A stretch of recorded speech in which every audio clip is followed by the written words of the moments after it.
inilah satu lagu terakhir kita nanti ini ya, cukup meriah sepertinya kumpulan dari Wak Mamat Tim ini dengan judul Pak Pung Pak Mustafi. Ewah, inilah kisah Pak Pung Pak Mustafi Sidule di rumahnya. Yuklah kita jalan-jalan ke Riau saja. Ini kota bertuah banyak pemakan kering dan berkuah, tapi ingat buanglah sampah pada tempatnya.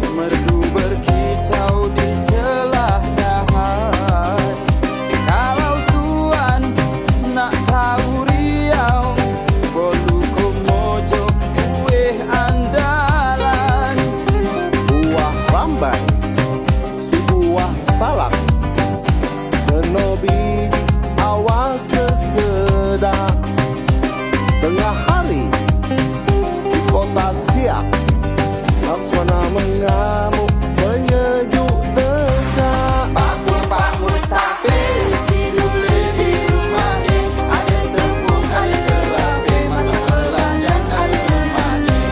Pak Pung Pak Mustafi Sidule di rumahnya, ada tepung ada kelabe masa belajar ada enaknya.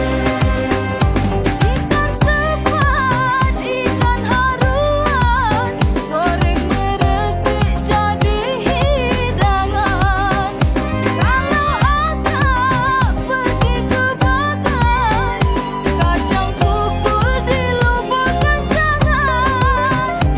Ikan puyuh, ikan sekepar, ai masak pindang nikmat sekali.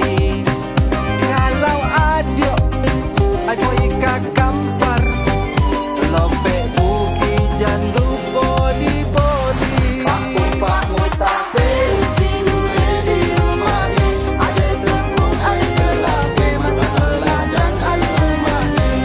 Pak Pung Pak Mustafi Sidule di rumahnya, ada tepung ada kelabe masa belajar ada enaknya. Ikan baru, ikan selais, buat sempedas tak ada lawan. Kalau abang lewat Bengkalis, lepuk dian tolong belikan.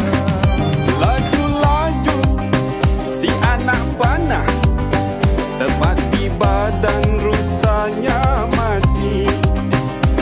Kalau tuan membangun rumah, kunci beraya penyatu hati.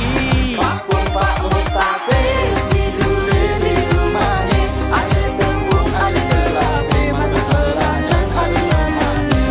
Pak Pung Pak Mustafi Sidule di rumahnya, ada tepung ada kelabe masa belajar ada enaknya.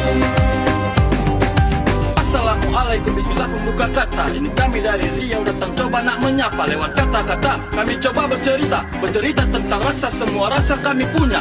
Alam kena pemakan kering berkuah, Boleh bertambah, jangan sampai menyapa. alam berkembang menjadi guru, rakyat bersatu bahu membahu. Inilah Riau, tanah tumpah darah Melayu. Takkan Melayu hilang di bumi. Sila-sila cari makan, awas darah tinggi ketimpa ketipung. Maradi junjung bersama di